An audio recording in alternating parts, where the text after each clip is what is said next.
What's up, guys? Okay, so I'm going to be doing a little bit of a comparison video from a viewer that had asked a little bit of the difference between the Zowie Fk1 and the SteelSeries Rival right there.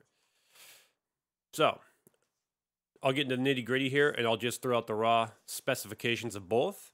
They are both sharing the same optical sensor, a PixelArt 3310.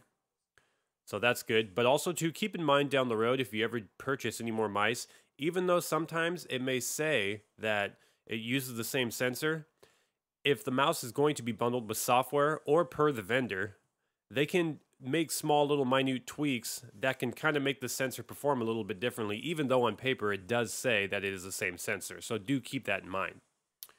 All right. Now, for the size and weight of both of these mice, I will start with the Rival, and then I will do the Fk1. So for the Rival, the weight is 128 grams. That is weight with the mouse cord. The Zowie Fk1 is 90 grams. The height is 45 millimeters for the Rival, and the Zowie's height is 37.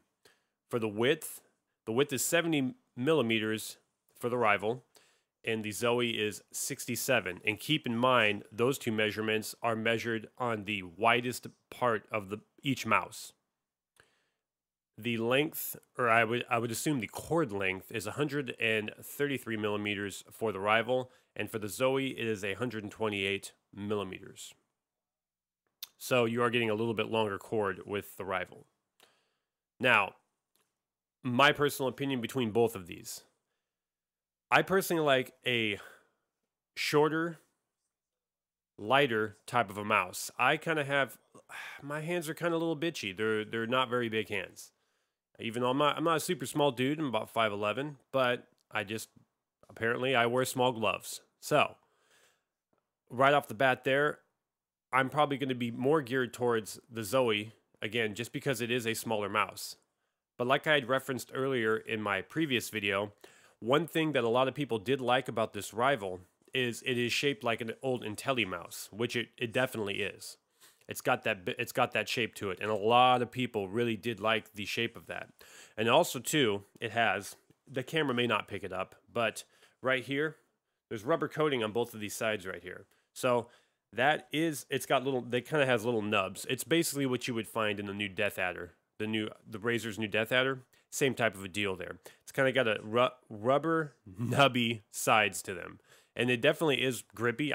My fingers, when I did use this, they never seemed to sweat at all. So they definitely did the job. However, I do feel down the road these nubs probably will wear off. And I mean, depending on how phonetic or picky you are with your surfaces or how it feels, it is probably going to degrade over time.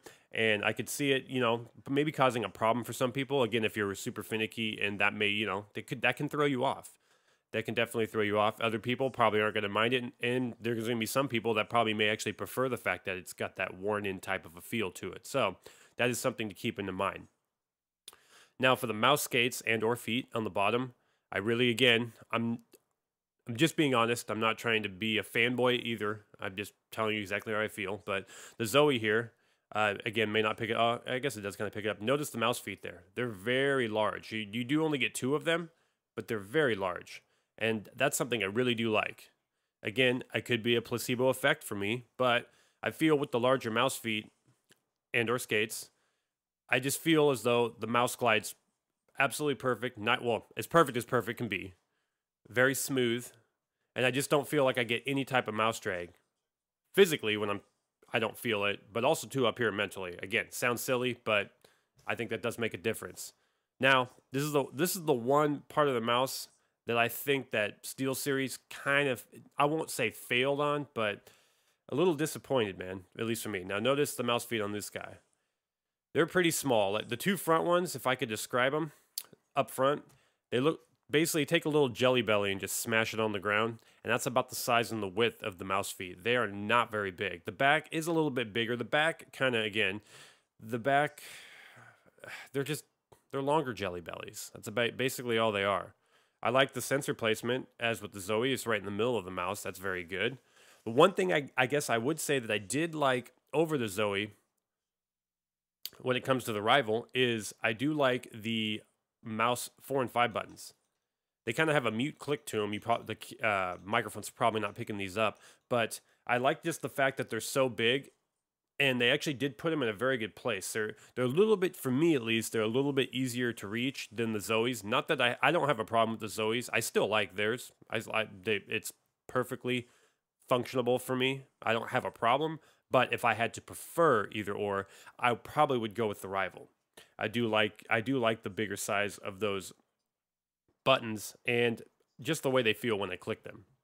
And now, speaking to buttons, as I prefaced earlier in my last video, one big thing here that this can make or break for some people when it comes to mice, the switches. All right, so I'm probably going to butcher the name, but I've been practicing, I've been trying, but the SteelSeries Rival uses Omron switches. These are more of a standard switch that you will see on the majority of mice out there. And with these switches, again, the camera probably can't, maybe can. I'm trying to really whack them here. And if I'm whacking them, that's a little bit due to my fingers. But if you cannot hear the clicks are substantially more muted than the Zowie.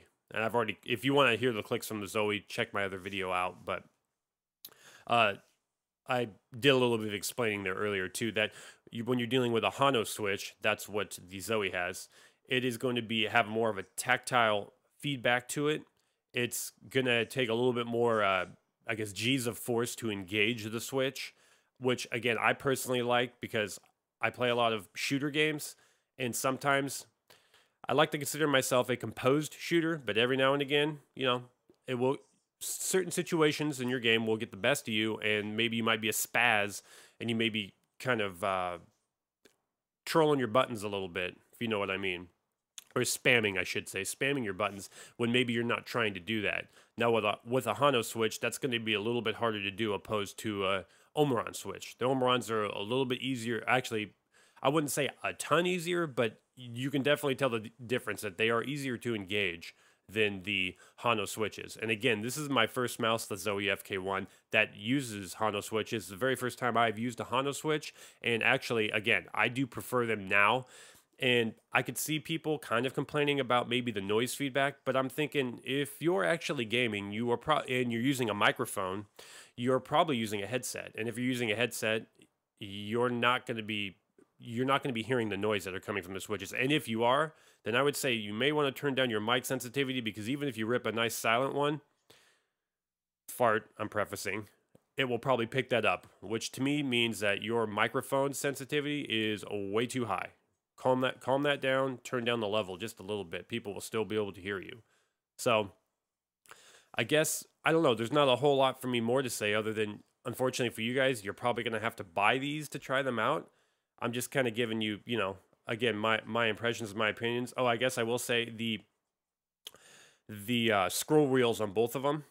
I like both the scroll wheels, to be honest. Again, I kind of akin the scroll wheel to the Zowie Fk1 to a Death Adder.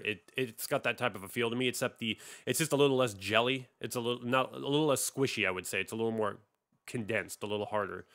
And the scroll wheel with the Rival, it's a little bit more narrow, and it definitely feels like it is easier to roll back and forth. So again, that's a preference thing. Some people probably prefer a stiffer scroll wheel. I would definitely say that when I preface loose, it's not loose in terms of the seating of it. I mean, it feels solid. It feels solid in the Rival scroll wheel. It's seated properly. It just feels a lot easier to roll back and forth.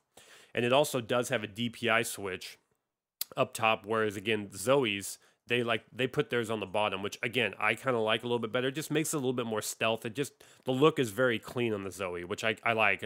I mean, don't get me wrong, if you're a guy or a gal that likes, you know, flashy lights and stuff like that, you can change this light to, I believe, 16.8 million colors, as well as, I'm not sure, I don't have any friends, any high baller friends, at least not to this magnitude, that has a MakerBot.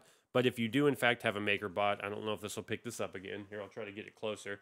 Notice the Rival stamp right there. You can actually have that stamp engraved into whatever you want if you either come in contact or know somebody that has a MakerBot and you want to change what that says. Or I would assume, again, I could be wrong, so I'm assuming you could check their website, but maybe SteelSeries offers you to, because you can just pop that pop that off the back there and maybe send it into them, and they may be able to engrave that. I'm not 100% sure on that, but I would assume they can't think that everybody just has a MakerBot in their house. I mean, these aren't like microwaves. So there's that. And also, too, the other huge difference between both of these guys is the Zowie, again, as I preferenced before, it comes with no software.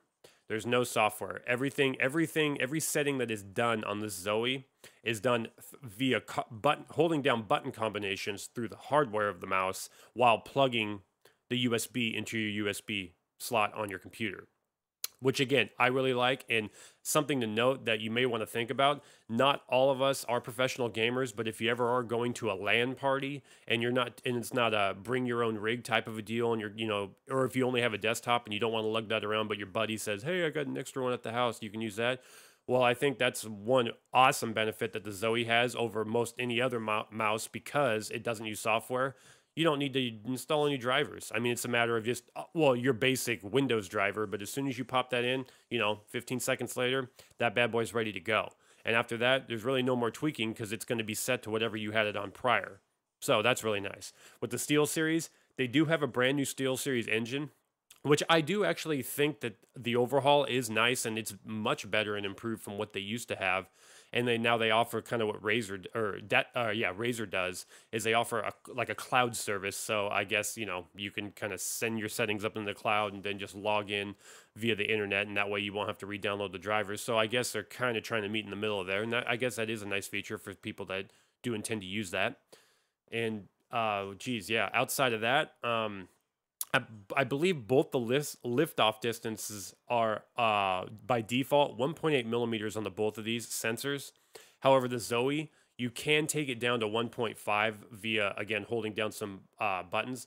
But I have seen in a couple of users' experiences, they said certain cloth mats have a little bit of a bad reaction or a fallout to keeping that setting at 1.5, so that's something to keep note if you do end up picking up the Zowie. I personally think 1.8 is still very low, and again, the folks over at Zowie really did a fine job at fine-tuning the sensor on this. So yeah, and in closing, the one last thing I will say about the sensor is, again, this could be me, and other people may say, no, dude, you're full of shit, blah, blah, blah, blah, blah, but I did feel this had a little bit of a smoothing effect. Again, maybe that just could be through the software. Yes, you can turn all that stuff off, but still, when you are dealing with software, it's kind of like, you're putting more hands into the pie. So even though it says that it's off, I mean, is it 100% really off? And it doesn't induce that at all. I guess that's the big question. So, again, for me, I kind of felt, again, this still tracked fantastic. The tracking is still fantastic on this, but I just felt comparing it to the Zowie,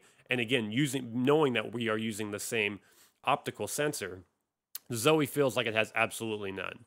Whereas this guy felt like it had just a little bit. So yeah, that's going to be basically my breakdown. I would say, hopefully, wherever you are, you have a chance to try either of these. Again, both of these mice are fantastic, and when it comes down to mouse, no one's right or nobody's wrong. It's just what is comfortable for you. I would say definitely, though, if you have the bigger hand, this is probably going to be the better mouse, unless you're a claw gripper and you have a bigger hand, then this Zowie still could work. But I think this Zowie is definitely catered to more guys like myself that wear small gloves. So anyway, thank you guys for watching.